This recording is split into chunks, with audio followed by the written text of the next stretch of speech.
Assalamualaikum warahmatullahi wabarakatuh. Selamat pagi, semoga teman-teman sekalian dalam keadaan sehat walafiat. Pada kesempatan kali ini, kita akan membahas tentang konsep teologi pembebasan Islam menurut Asghar Ali Engineer. Nah, siapakah Asghar Ali Engineer? Dan bagaimana konsep teologi pembebasan Islam menurut Asghar Ali Engineer? Untuk mengetahui jawaban dari pertanyaan tadi, mari kita simak video berikut. Asghar Ali Engineer adalah seorang insinyur sipil, lahir pada 10 Maret 1940 di Kalkuta, India.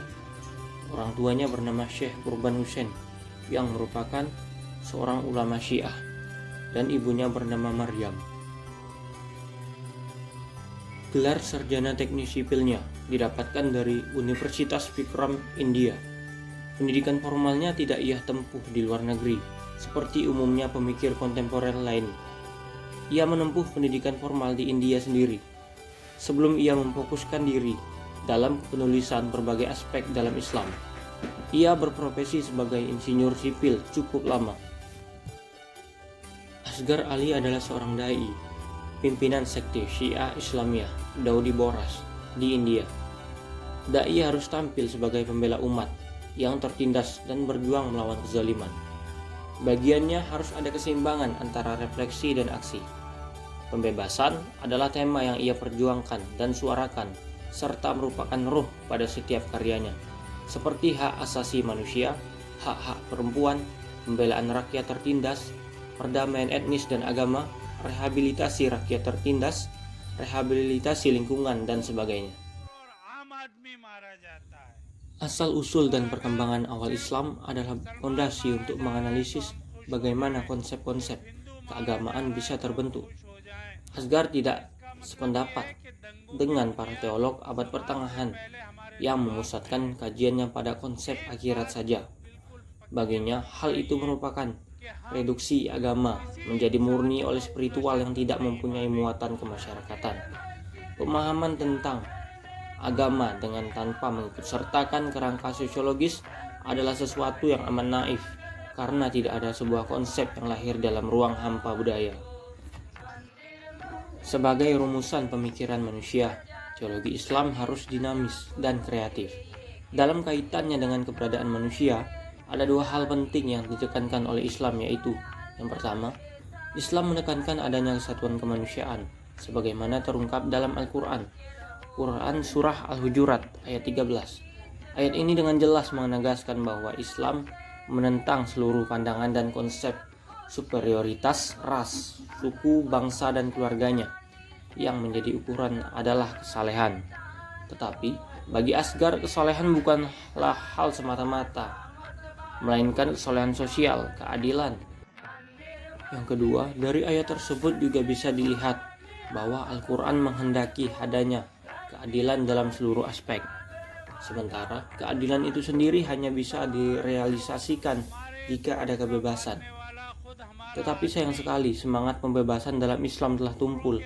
Salah satu sebabnya menurut Asghar adalah bertahannya dogma-dogma teologis abad pertengahan yang puas diri dengan isu-isu metafisis dan spekulatif yang absurd dan kosong, merupakan kepentingan rakyat dan akrab dengan elit kekuasaan.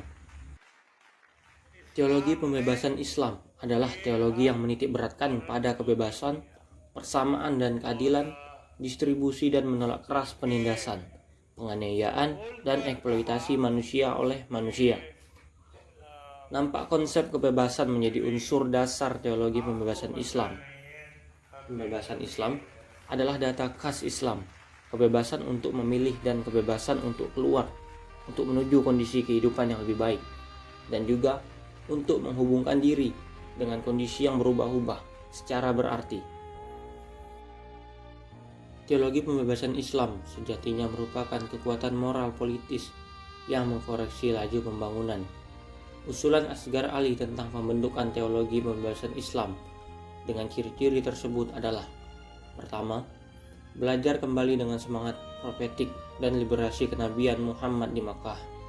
Kedua, belajar dari teologi-teologi revolusioner, baik dalam ide maupun aktivitas yang pernah ada dalam sejarah Islam, seperti Mu'tazilah dengan pokok-pokok pikiran kebebasannya, dan Khawarij yang anti kemapanan. Dapat dikembangkan doktrin demokrasi dan sosialisme agama yang didasari oleh keadilan kolektif. Ketiga, melakukan interpretasi kembali kepada ayat-ayat Al-Quran.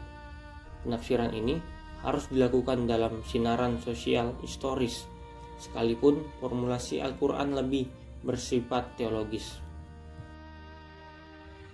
Menurut Enginer, konsep kebebasan adalah modal utama teologi pembebasan.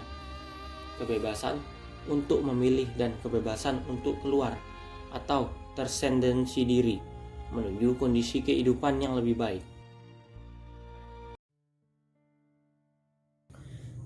Baiklah teman-teman, dari pembahasan kita tadi dapat disimpulkan bahwa Asghar Ali Engineer adalah seseorang yang dikenal sebagai pemikir Islam yang mempunyai perhatian besar terhadap problematika sosial dan pembebasan. Menurut Asghar Ali Engineer, memahami teologi dalam Islam haruslah hidup di tengah-tengah masyarakat untuk berdialog tentang masalah sosial, politik, ekonomi, serta menjadi spirit bagi terciptanya masyarakat yang adil. Asghar Ali Engineer merancang teologi pembebasan dalam konteks Islam sebagai upaya pembelaan terhadap kaum tertindas dan kekerasan untuk memperoleh keadilan. Ada beberapa kerangka teologi pembebasan Islam yang digagas oleh Asghar Ali Engineer. Yang pertama yaitu konsep tauhid.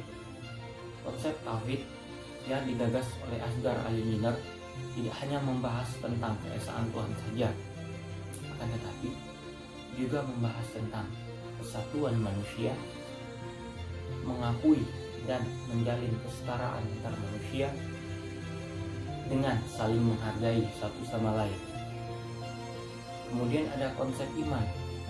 Konsep iman bagi Asghar adalah mewujudkan suasana kedamaian untuk menciptakan masyarakat yang adil dan makmur yang diridhoi oleh Allah Subhanahu wa Ta'ala. Kemudian konsep jihad bagi Asghar Ali Engineer yaitu dimaknai sebagai perjuangan yang dilakukan secara dinamis dan istiqomah untuk melawan eksploitasi, korupsi, dan berbagai bentuk kezaliman lainnya. Jadi Asghar Ali tidak sependapat dengan teolog-teolog sebelumnya yang hanya membahas tentang akhirat saja. Dia ingin Islam juga membahas tentang masalah perbudakan, eksploitasi manusia, dan penindasan. Karena menurutnya Islam itu juga harus adil terhadap manusia. Baiklah teman-teman, sekian video dari saya. Apabila terdapat kesalahan, saya mohon maaf. Saya akhiri. Assalamualaikum warahmatullahi wabarakatuh.